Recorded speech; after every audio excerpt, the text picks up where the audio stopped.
बड़ा ताज्जुब होता है कि आप जानवरों का इस्तेमाल करते हैं। Actually, they are the special. दरअसल जानवरों से बेहतर ये काम कोई नहीं कर सकता, इसीलिए हम उन्हें काम पे लगाते हैं। वो कैसे? देखिए, गाय के बारे में तो हम सब जानते हैं, गाय दूध देती है, पर 4-5 बछड़े पैदा करने के बाद जब गाय दूध देना बंद कर देती है तो लोग समझते हैं कि गाय बेकार हो गई है। इसी तरह लोग कचरे को भी बेकार समझते हैं, पर माइनस और माइनस के मिलने पर ही प्लस बनता है। To minus always plus. बस इन दोनों चीजों को साथ में जोड़ने की जरूरत है। And every 4 hours we collect in the bulk इसलिए हम सब्जी मार्केट से हर 4 घंटे में बचा हुआ माल उठाते हैं। fruit mandis. So there's कुदरत ने हर चीज के लिए वक्त दिया है, अगर उस वक्त के अंदर आप सही इस्तेमाल कर ले तो वो चीज बेकार नहीं रहती, उसमें से कुछ काम की चीज निकलती है। resource. So the dry इसलिए हम अपने प्रोजेक्ट में गाय को अपॉइंट करते हैं, हर 35 किलो छिलकों के लिए एक गाय। उनका काम है इन सब्जियों के ताजे छिलकों को खाना, गोबर देना और फिर शेड में आराम करना, रिटायर्ड जिंदगी जीना।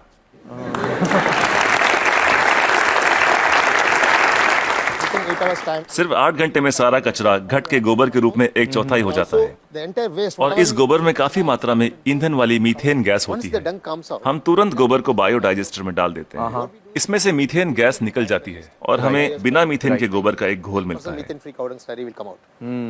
Immediately इसको हम तुरंत केचुओं के हवाले कर देते हैं। eaten by them and just केचुए उसे खा लेते हैं और उनके पेट से जो बाहर आता है उसे कहते हैं vermi cast. that's called vermicast. ये दुनिया की सबसे बेहतरीन खाद होती है। दुनिया की सबसे बेहतरीन खाद।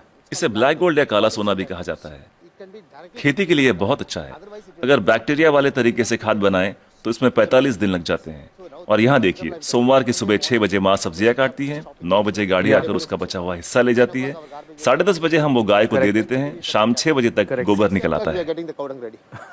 Put in the बायोडाइजेस्टर में गोबर से मीथेन निकाल ली जाती है और उसका घोल बचता है, उसे केचुए खा लेते हैं और तीसरे दिन सुबह तक यानी 72 घंटों से भी कम समय में ब्लैक गोल्ड मिल जाता है। खाद बनाने का ये दुनिया का सबसे तेज तरीका है, कोई मशीनें काम नहीं कर पाएगी, वो भी बिजली का इस्तेमाल किए बिना। Amazing, amazing. देखिए, आपके पास जो मोबाइल फोन है, चार्ज न करो तो बेकार है, टेक्नोलॉजी फेल हो जाती है, लेकिन गाय जो भी खाती है उससे एनर्जी बनाकर हमें देती है और गाय को रोज चार्ज भी नहीं करना charging पड़ता। the cow every day. और दूसरे जानवरों का इस्तेमाल कैसे होता है?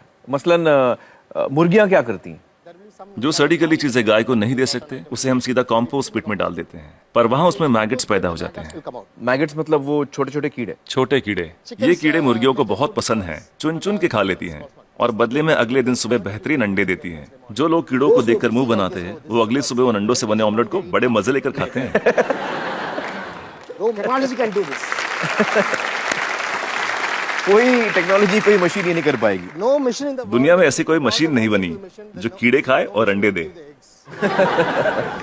बिल्कुल ठीक, बिल्कुल ठीक। But the chickens will also लेकिन हर चीज में जहाँ कुछ खूबियां होती हैं वहाँ कुछ खामियां भी होती हैं। positive and negative. Okay.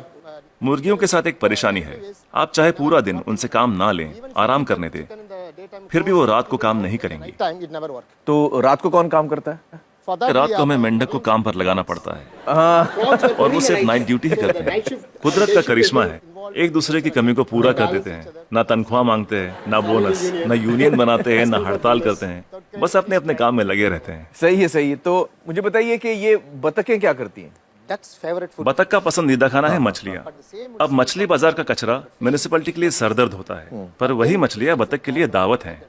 तो अगर आप हर 3 घंटे में मछली बाजार का कचरा उठा के बतखों को दे दे तो ये तुरंत हजम कर लेंगी। 15-20 मिनट में सब कुछ सफाचट, और कचरा अगले दिन बतखों के खूबसूरत अंडों में तब्दील हो जाएगा। The whole thing will be conducted will go into that. Normally the ducks will lay आमतौर पर बतखें हर महीने 8 से 10 अंडे देती हैं, लेकिन जब हम उन्हें मछलियों और दूसरे नॉनवेज की खुराक देते हैं तो 24-24 अंडे देना शुरू कर देती हैं। ओह, and if I have 20 ducks then multiplied by yeah, we have a हम हर 11 मादा पे एक नर बतख रखते हैं। duck on one male duck. why 11 female and 1 male? हमें तो अंडों से मतलब है, एक ही नर बतख काफी है। तो ये जानवर आपके लिए बहुत अहमियत रखते हैं। They are the people doing जी बिल्कुल, इनकी वजह से ही तो इतने बढ़िया नतीजे मिल रहे हैं।